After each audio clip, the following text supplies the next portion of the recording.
All right, everybody, welcome in Twin City Sports Talk on a snowy Thursday afternoon. We got Jack Olmscheid, Trevor, and Bruce here. We got a few good things to get to today. We got another episode with some Name That Franchise game in there. And this is a state of Minnesota sports. We're going to get to just a few news talkers from kind of all over Minnesota sports, and pretty simple episode today. We'll get to Name That Franchise. But yeah, I think it should be pretty simple today. And Trevor might have to leave in a bit here, so we are going to get to Name That Franchise first off. Auto here. shop, baby. There you go.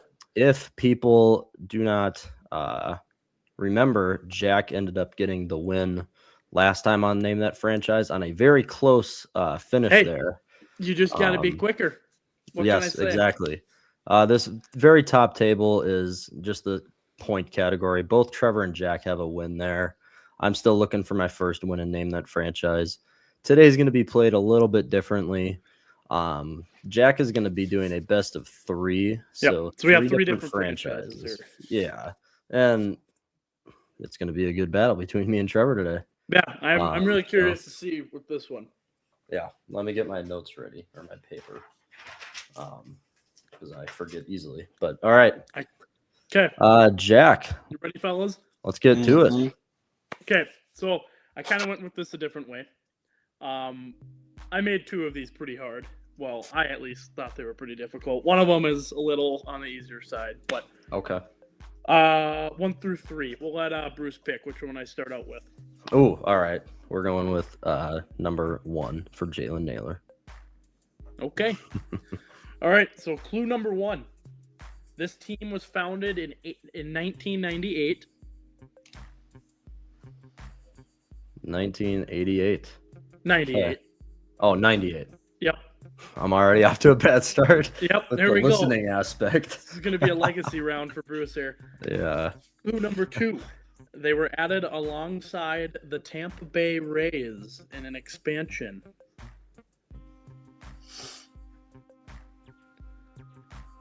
Also, if you're going to guess, just say like Buzz or something. That'll be our buzzer. Or just say it. Let's just say it. That's fine. That's fine. Added Clue number next 3. to along the Rays. Okay. All right.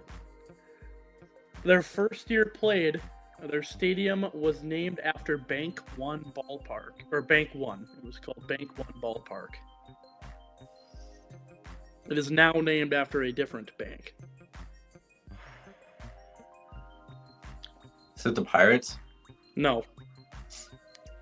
Oh, and by the way, another thing, for each one of these franchises, we get 3 guesses for the audience out there. You said the Pirates, Trev? Not the Pirates. Pretty sure Roberto Clemente played before 98. I just thought of I'm just naming the banks. I was honestly, that was in my mind too. PNC. All right. Yeah. Clue number 4. The infamous bird pitch was caused by a player on this team. Oh, the Braves? Nope. Reds. Nope. Dude,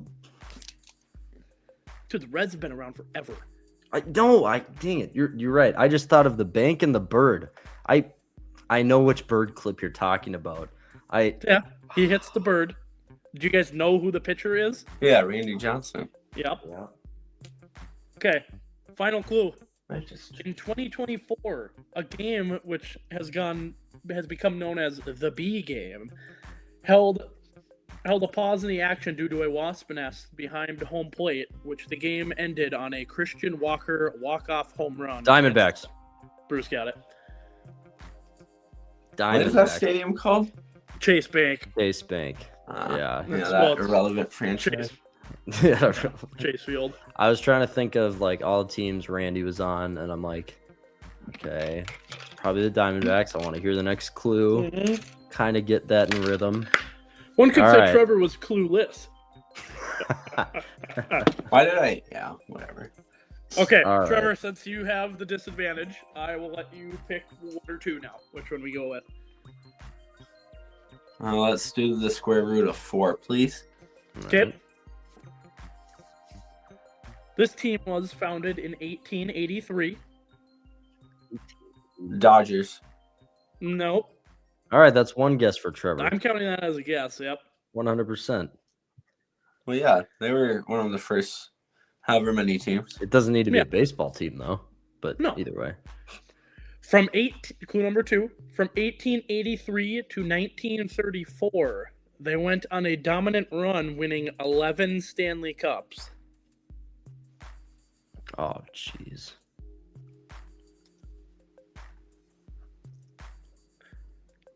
Clue number 3. This franchise was reestablished in 1996 after the previous franchise left and became the St. Louis Eagles. What team? They left and became the St. Louis Eagles. And what year was that? You'll never know. I honestly don't know, but Oh, okay. I thought you said the year. Never mind.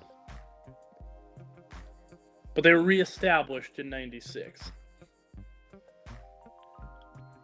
Clue 4. This team won the President's Trophy in 2003, but lost to the Ducks in the Stanley Cup Finals in 5 games. In 03. Trevor, come on, you were alive. I know. Were you sentient at that time, though? Hmm? Were you sentient in 03, though? Nope. All right. Clue number 5. This gives it away. Well, okay. Well, I'll make a. Have I made a guess yet for this one? Nope. The Red Wings. No. It is an Dang original it. 6 team, I believe. I have another guess. Is it the Canadians? No, it is not the Habs. Ah. All right. All right. Trevor, you want to throw one out there real quick? You might as No. well. No? Okay. Clue number 5, final clue. Oh wait, never mind. Bruins. Nope, not the Bruins. Oh. Shoot. All right, we're The both at 2 captain- guesses. The captain of this team has a brother who is a dominant forward that plays for the Florida Panthers. Oh, Ottawa. Yep, Trevor got it. Oh man. Oh, we're tied up, baby. Oh man. Trevor gets it with Ottawa. Okay. All right. All right. All right. All right, say your next clue, please. That's Next it. one? That next No, I know. round. I'm joking. All right. We're tied 1-1. 1-1. Round This is it. 3. See who takes home the point. I need Yep. it. I need it. Yeah, you do. You desperately need it. I know. Okay, ready? Yeah. Clue number 1. This team was founded in 1944. We'll just go to the second one real quick. Clue 2. The team originated in the All-American Football Conference before joining the NFL in 1950.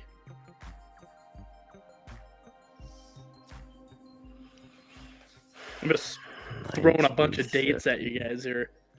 Sorry. That would be years, not dates. Carrying You on. know what? Clue number 3.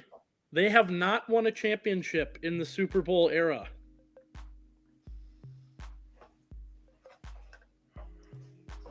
Okay, I got to think of all the teams that Okay, I'll give you guys a sec here. son of a gun.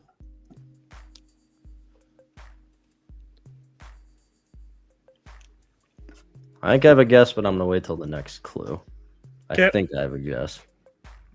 Clue number 4. Arguably, their best player in franchise history is currently still playing on the team.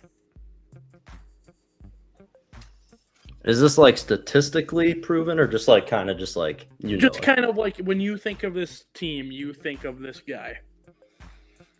And he's definitely the face of the franchise. Definitely like he will go down as probably like top 3 of their best players ever.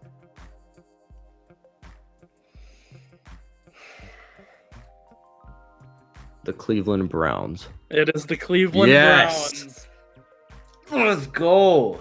Myles Garrett. That's what I was thinking the one before that. And Yep. I was like, it's got to be Garrett. Yeah. Trevor, I can see like the Windows or the Mac rainbow wheel spinning in Trevor's head right now. Like clue number 5 was in 2017 they went 0-16.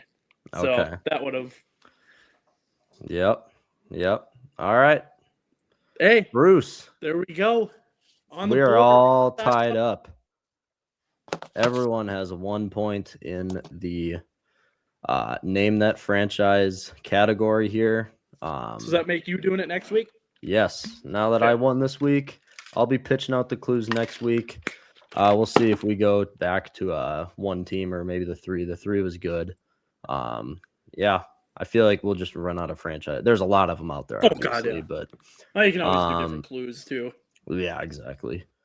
Either way, that was good. That was really good, Jack. I'm glad I took it away. But Trevor, did you have a inkling of the Browns there or anything? No, I was blanking. Yeah. He had a bunch of brown in his head, I think. Yeah. All right. I'm just kidding, Trevor. You know what? Let's talk about the Wild game tonight. So the Wild, they play tonight. They travel to Columbus to play the Blue Jackets. Meet our old friend again, Dean Evison. I don't know. The Wild are coming in on a 5-game winning streak. Columbus has won, I think, 1 out of their last 6. They're still 13-6. A few good playmakers on that team. The Wild are going to be starting Mr. Wallstead in net tonight. Mm-hmm. So here's my original thought with it. I feel like it's maybe a little bit of a trap game. The Wild have 7 injuries on their NHL roster right now. No one's coming back tonight from all that we've heard of. And then they're also playing great. We're still kind of on a high from the Hughes trade, and it's been really fun watching him.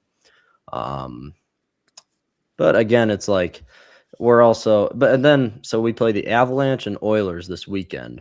Actually, the Oilers, then the Avalanche. So 2 huge games coming up. This isn't maybe a marquee game, maybe one that they'll overlook. I don't know if they will. That's more of a Timberwolves thing, which we'll get to about last night. But oh boy. Yeah. What are your guys' thoughts about the Wild game tonight? I think this is just going to be just step on the pedal, like just keep cruising up until, because I mean, realistically, this game, like they're not thinking about this game. I don't think they're thinking about the fact that Colorado's coming in this weekend. Mm-hmm. I mean, Edmonton's doing fine. I mean, they're not anything amazing this year, but they got Jesus. So there's always that. But with Columbus, I feel like it's almost like the only thing you can really think about is, okay, let's go there, beat Evanson, and just show them what Quinn Hughes can do, and that you don't have him, and we do. Yeah, I like that. It's definitely one that they just got to go in, take care of business, and come back home. It's 2 more home games against Edmonton and the Avs. So yep, 2 more home games against quite the road trip, I believe. Yeah, I think we have 1 more at home after that. Maybe I'm wrong, but I'll look it up. Trevor, any other thoughts about the game? No, I'm confident. I don't really have too much notes on it. Yeah. Other than, I mean, your third line's going to be 2 call-ups from Iowa. Spacek and Lambos. Yeah, Lambos, yep. I think so. 2 debuts tonight for the Wild based on all these injuries. So that's not something you want to see. And then, so they play Nashville on the 23rd, 2 days before Christmas. 4-day break. All over the place. Yeah, then you go to Winnipeg, Vegas, San Jose, Anaheim, LA, Seattle. A 7-game road trip that lasts. Some late games here. 11 days. Oh, boy. Yeah, a lot of late games. All of them. West Coast, 9 o'clock start. There's one that doesn't start after. Yeah, that's the San Jose. Yep. All right. So, a big road trip. Take care of business right now. I know this is a road game, but you have 3 home games coming up before Christmas. Then you get a 4-day break preparing for that road trip. Everything's in their table right now. They just got to go take care of business. And they've done that this year. The Wild right now are sitting at 29-5, over an 80% chance to make the playoffs. even though that really doesn't matter right now in the season. But We ain't talked about that in February. yeah, exactly.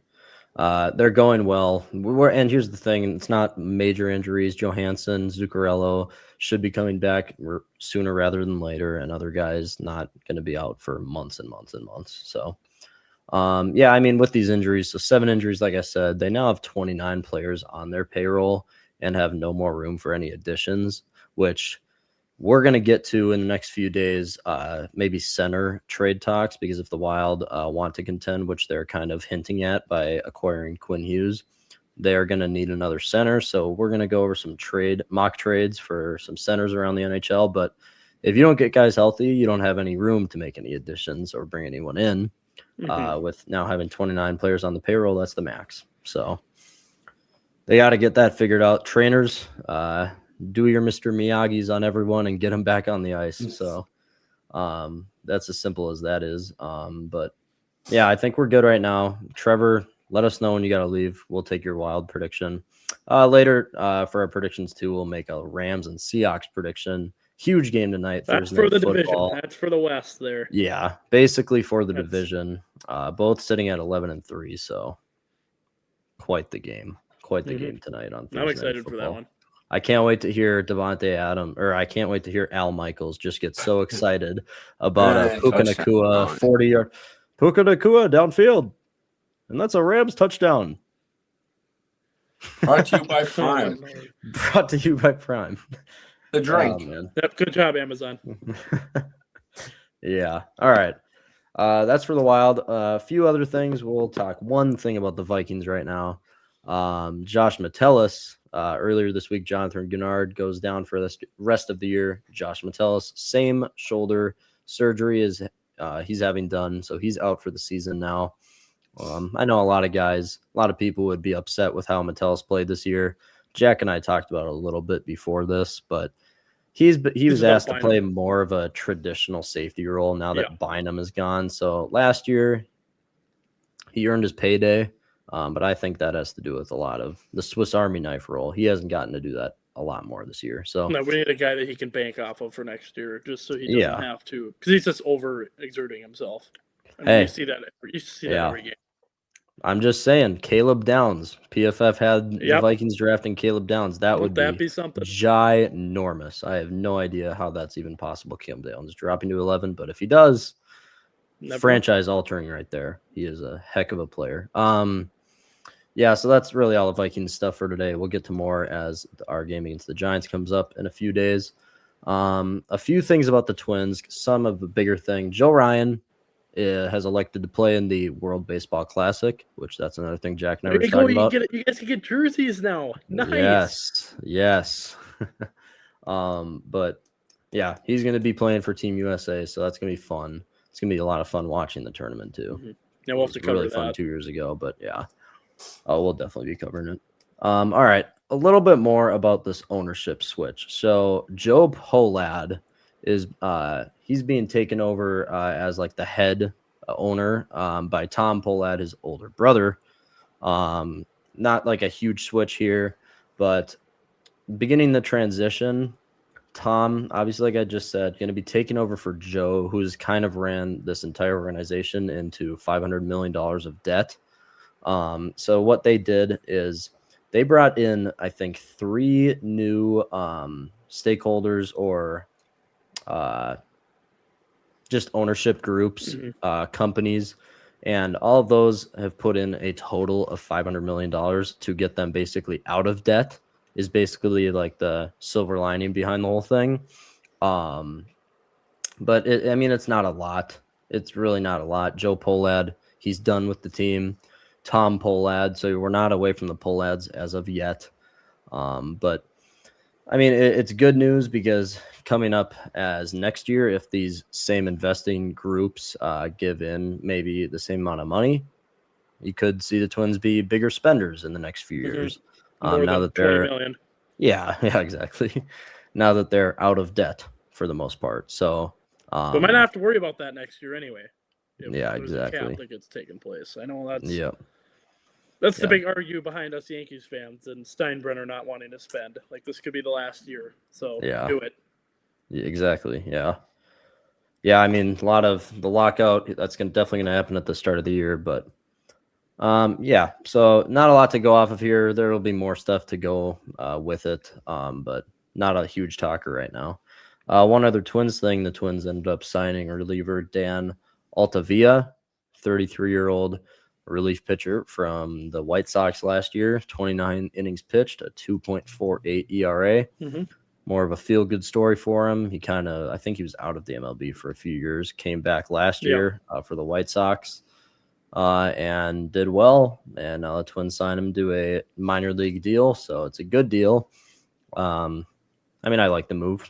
Signed a minor league guy who had a lot of success last year. Easy. Yeah. And there's still a lot of like major league relievers still on the market. Bring back a Caleb Thielbar, Taylor Rogers, some old friends you could bring back. I'm pretty sure Caleb Thielbar re-signed with the Cubs. Oh, did he? Mm-hmm. Oh, okay. Well, Thielbar off the table then. But bring back Taylor Rogers. That's all I want to see. I know Tyler Rogers. He signed somewhere too. Taylor's brother. Yeah, the Mets. Yeah. No, not the Mets. I thought it was the Mets. The Blue Jays. This is the Blue Jays. Oh, okay. So they can go from Savage to Rogers. Yes. That is going to be disgusting. What Jack means by that is Yasavage has the highest release point in the game. Release throw, and then you go to a submarine with Rogers. Like that is, I'm not excited for that. But it is like, what is that? Like a 7-foot difference? Because Rogers, he releases a foot and 4 inches off the ground. Mm-hmm. Yasavage is it's like he's like raising his hand all the way above his head. Yeah. So I mean, that's a good move by the Jays. Very good move. So I guess, Tyler off the market, but there's still a lot of major league relievers that the Twins could acquire with their now $12 million that they're willing to spend this offseason. Mm-hmm. But so good there. Twins talk. Don't have a lot of it today. And we're not going to have a lot of it moving forward unless more stuff happens with the ownership group. I will probably end up getting into more depth with what happened today with those announcements, or yesterday, whenever it happened. But for right now, we're good. We're going to move into some amazing Wolves talk.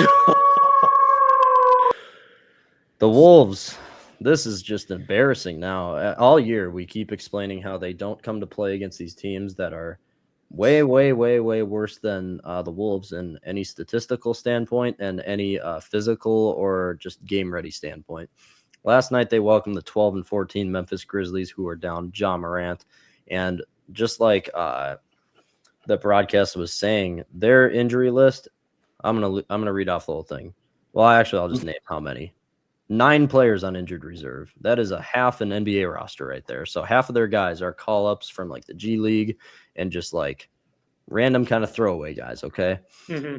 This team is terrible. They have Jaren Jackson Jr., and he was the main reason why you lost last night, because you couldn't find an answer for him. Jackson had 28 points, 12 rebounds, just dominating in the paint.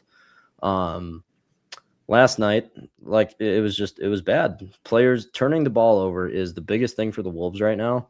And the other thing, and here's the thing, they kept it close. 116-110 was the final score. And I will pop up our predictions. Me and Trevor made predictions on the game last night.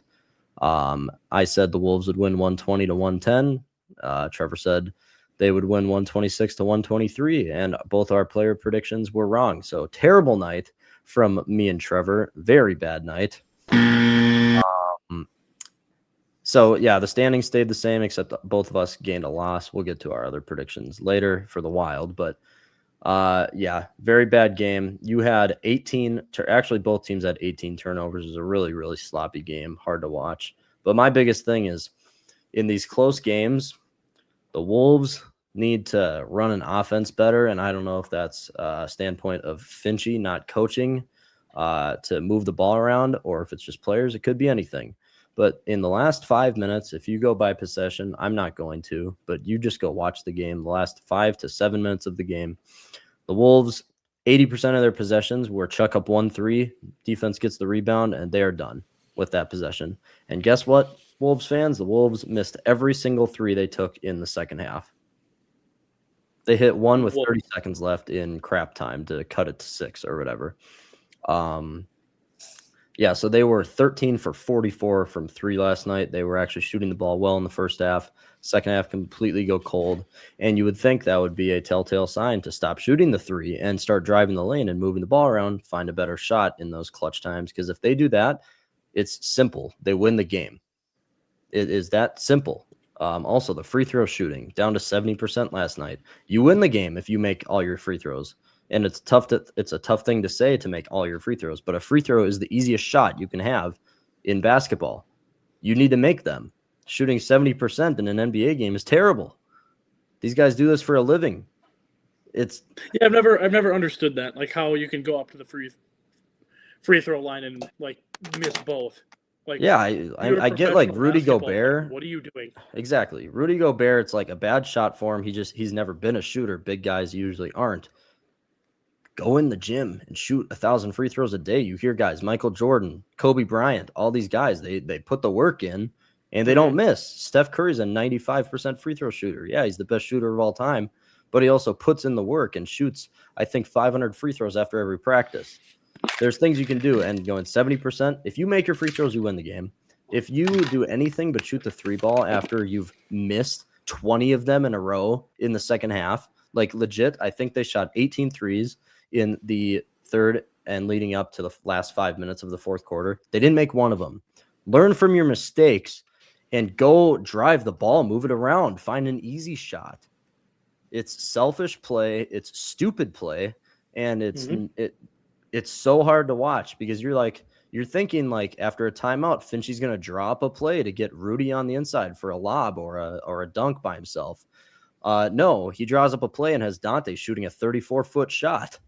No, sorry. All right, I'm going on a rant there, but it was super hard to watch. I mean, after a game like that, you kind of have to. This is Yeah, the one Wolves game I've like paid attention to in the last 2 weeks. yeah. Me and my buddies were out for dinner and they had the game on. And we were just watching it, doing whatever. I remember looking at the screen and in between the second, third quarter, it was like, oh, okay, they're up by, what were they up by, like 30 something, whatever. Then it was like Not 70, last night. No, they were up by like at the most it was like 15. But okay, 15 or whatever. Jack was a little bit down under tipsy. Oh last yeah, night. of course. Yeah. No, but yeah, it was wing night, baby. Yeah, they had the game won. That's simply. Oh it. yeah, but then I remember looking over and they were losing. I was like, oh, okay, cool. That's super fun. One thing I'll say, Rudy Gobert has been an absolute monster, and that's also why I said make him a play in the last 5 minutes. He had 16 points last night, 16 rebounds, was all over the place, had a terrific game. And it's kind of funny, the one guy that had a good game was the guy who can't shoot threes. So that's another reason to stop shooting the threes. But either way, when you go 0 for 18 for most of the second half, you think you would learn. But I know, Trev, you didn't get to watch the game last night, but any other sounds thoughts? like I didn't miss much. So yeah, exactly. I mean, I was clearly watching a different game, so yeah, exactly. I was watching the other one. You were watching like 2K. last night. Yeah, someone's like I was demo watching some game. random guy play 2K. Yeah, exactly. Playing at the oh, perfect. Boy. All right. That's all for this Minnesota sports just state of all the teams right now. Real quickly here, we are going to get to some predictions before Trevor has to leave. Trev, do you want to just shoot both of your predictions right away? Sure, and then I'll take off. Yeah. So all right, Trev, so starting with the Wild, huh? I need to get this up and ready. Give me 1 second. All right, give me your Wild prediction. All right, Wild win 4-2. All right. Hartman will record a goal tonight. Okay. Heartsy. All right. I like Hartman that. gonna play a little heartsy. Yes, heartsy goal. All I right. like it. All right, for Thursday night football. Yeah. I have Rams 27, Seattle 20. Darnold throwing 3 picks because he don't like pressure. That's actually your I prediction. would feel good about myself if that happened. Yeah, no, Darnold with 3 picks. That dude looked like a bozo, which made the Vikings prove that they were right letting him walk when we played them. He's had a few of those blue screen of death games this year. Yeah. A few of them with those. So Rams 27, Seattle 20, Darnold with 3 picks. Didn't he throw 4 picks last time they played Seattle? Yes. LA? Yep. I think And so. then like LA barely won or something. I don't even remember that, but nice. Trev, One reason by to the go way, listen. I'm gonna give you the 3+ picks. So if he throws 4, you get the prediction because you said 3 exactly. That's All right. true. Play on words there. I could have let it slide, and then you got 4, and then we're like, nope, you said 3 picks. Yep. Sucks That to would've been- suck. I'm I gonna That guess. would have give been you- tragic, like the Minnesota T-Wolves. There you True. go. All right, All right, Trev, you gotta take off. Yep, I'm gonna kick it. You wanna boot me or should I just Yeah, leave? I'll boot you. All right. Peace Peace out, out, guys. Trev. So yeah, Trevor. All right. 2 predictions for me and Jack here. Jack, let me take. Oh, by the way, for everyone, I should share the standings. I am 14-16 with 3 points. Jack is 7-6 with 3 points. Trevor, after last night's 10-5 with 2 points. And the record is based on if we got the win or loss. The points are if we get the game right, the score, and then if we get our player prediction right, that's 1 point. For an NFL game, it would be 3 points for the point category. For an NHL game, it would be 2 points if we get the score correct. All right, Jack, what's your wild prediction? And actually, you know what? Right. Before, give me like another thought about the game. Give me your most confident thing going into tonight. My confident thing about the game is I think we are going to dominate time of possession tonight. Okay. Like Yeah. even if we do end up losing for whatever reason, I mean, I feel like it would have to be our third line, or if Wally just has a off game like he did against God, who was it? Was it Ottawa? Or It might have been Ottawa, but Yeah. I don't see our offense being the reason we lose tonight. Yeah, it's all the stats are definitely swaying our way. Time of possession right now. I mean, like Columbus has a bad power play. They have a terrible PK. Yeah, their PK is horrible. So, and they just don't. They let up a lot of goals. They don't score a lot. It's not a great team all around. Did we see who they're starting in net tonight? Ottawa? No, I mean Columbus. Sorry, I will Ottawa, look. so. I will look real quick. Yeah, obviously Greaves. It looks like. Yep, Jet Greaves. 8-5 on the year with a 2.76 goals against average and a 905 save percentage. So not a bad year for Greaves right now. No, he's playing not solid. at all. Yeah. Weiler gonna have to bring it, obviously, but yeah. Take advantage of our chances and just let them fly. Yeah. One thing I think I'm confident on, I guess maybe not a confidence, but I just love the way Danila Yurov is playing. Oh, he is. This is a complete resurgence from him. Yes.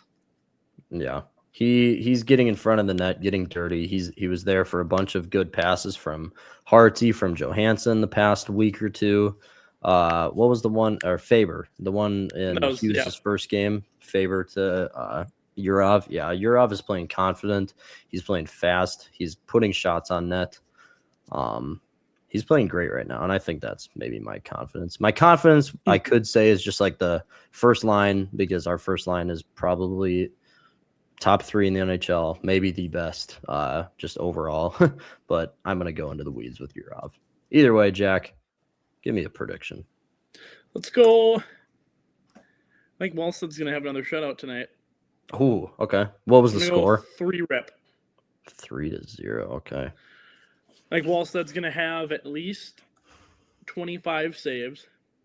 And then I'm going to go, we have 1 power play goal, and then I think Boldy's just going to score whenever. Oh, okay. So the prediction is not that he gets the shutout. Okay, yeah, we can just do that. Wally gets a shutout. Let's just do that. We'll kind of do like a 2-for-1 then. Okay. That's what I thought it was originally. Yeah, that's fine. So I guess, Okay. I mean, it doesn't really matter. Yeah. Yep, so shutout, then we get a power play goal. I think you're good with that, honestly. You think so? Like a shutout. I mean, a shutout is rare enough. Okay. I mean, it seems not rare with how many times the Wild have done it. Oh, I forgot to mention that Gus is coming. Like the last game, Gus, another shutout for the Wild. Mm-hmm. So that's 3 for Gus this year and 4 for Wallstead. He has, right? I believe so. Yeah. Yeah, they're obviously leading the league in shutouts. I mean, good goalies shoot for 3 or 4 in a year, and both of our guys have 3 right now. It's also a credit to guys getting in front of shots. That's another reason why we have a bunch of injuries right now, is because guys are stepping in front. Have been amazing. Yeah, the last month we have been getting in front of all of the shots outside. and putting their bodies on the line, which sucks right now, but it's a revolving door for injuries, to be completely honest. So absolutely, it sucks, but either way, I think the shutout is far and away enough for you right there. I like I said earlier, I have a weird feeling. A lot of injuries right now. They're also, I guarantee you, they're going to be looking forward to this Avs and Oilers game. Big couple games this weekend. Not saying that I think that's going to affect them a lot, because the way the Wild are playing right now, I just released a short today from a earlier episode we did. They're playing playoff hockey. When you have a top three goalie tandem in the league right now, and then you also have guys, like we just said, getting in front of shots, really just being aggressive, like Yurov, getting in front of the net, getting dirty, getting these rebound opportunities. Ek has had so many close ones again in these last few games. When you're playing that type of hockey, I think like having an off night, like what I'm kind of banking on, it's enough to pull you through for a win. So that's why I have the Wild winning 3-2 tonight. I'm not going to say if it's an overtime or anything like that. As for a player prediction, I actually forgot to put a player prediction down. So I will say I've been high on Yurov. You know what? Yurov's going to score a goal. Okay. Yurov goal and Kirill assist. Okay. For a goal. There we go. I like it. All right, Jack. We are also doing the Rams game tonight. Rams Seahawks. What do you got? I'm gonna go kind of what Trevor was thinking, with Darnold kind of shitting his pants when it comes to primetime games here. I'm gonna go Darnold 2+ picks. Okay. But I think Seattle as a whole will have 4 turnovers tonight. Oh, okay. So Darnold 2+ picks. So Darnold has 2 of them. Okay. And the rest of the team, like whether it be other player fumbles or if Darnold fumbles, 4 turnovers. Yes. Okay. What was the score? Let's go. So 30, 32. We're going with weird numbers tonight because I think it's going to be a weird game. 32-14. Okay, so I don't think this is going to be as close as people think it's going to be. Okay. I mean, like they almost just lost to Gramps. Yeah, they didn't score a single touchdown. Like this Seattle team is not as good as people make it out to be. I don't think. How was Darnold last week? So mediocre. I'm looking up his stats. Yeah, so 270 yards, no touchdowns, 0 interceptions. His passing game was great. Yeah, I mean it was good. His completion percentage was down, but yeah, they just couldn't. Must have been like a rushing game error. It was his 3rd lowest passer rating of the season, so it wasn't a great game, but I don't know. Darnold obviously having a good year, but Matthew Stafford, in my opinion, should win MVP undoubtedly. 37 touchdowns and 5 picks. This guy is having one of the best years of his career, and I think the experience with Stafford. And Stafford's just a killer, man. Like watching him throw the ball, it is so fun. Just so fun. And he has the perfect receiving core now. Yeah.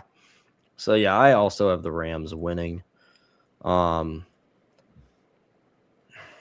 don't know if I really can choose if it's gonna be you know what? Rams win, I'll say 30-20. And I think like 4th quarter, they'll be up like 20-13 or 30-13 or 30-17 Rams score and try to make it close at the end. But I'm gonna go with a parlay of touchdowns. So Devontae Adams scores a touchdown. Okay. I think, you know what? I'm just gonna go all the star wide receivers. JSN to score a touchdown, and Puka to score a touchdown. I think it's lining up to be a high power offense. I mean, both teams. Puka touchdown. Yeah, 3-leg touchdown path for me right there. So to summarize it, for the Wild game, we all got the Wild winning. We're going to jinx them again. I got them winning 3-2. Jack's got the Wally shutout, and Trevor's got 4-2. We all have the Rams winning, so we all know the Seahawks are going to win now. Which is We're all fine. I don't kind really care. But Yeah, I could care less now. But yeah, then the player predictions down below. Yeah, very good stuff there. And I'm very excited to watch that in a few hours. I think the Wild game starts at 6, right? Kind of an earlier time tonight. Perfect. Get to watch a little watch bit 2 of that periods before. of that. Throw the football game on too. Yeah, Oh, yeah, it's going to be a good night. All right. Should be. I think we're good. State of Minnesota sports on December 18th here. We're going to have those center mock trades coming this weekend at some time. Eventually, we're also probably going to talk about what we think is going to kind of happen with this MLB lockout, probably more near the season when we get more information. But that's something to always monitor for us right now.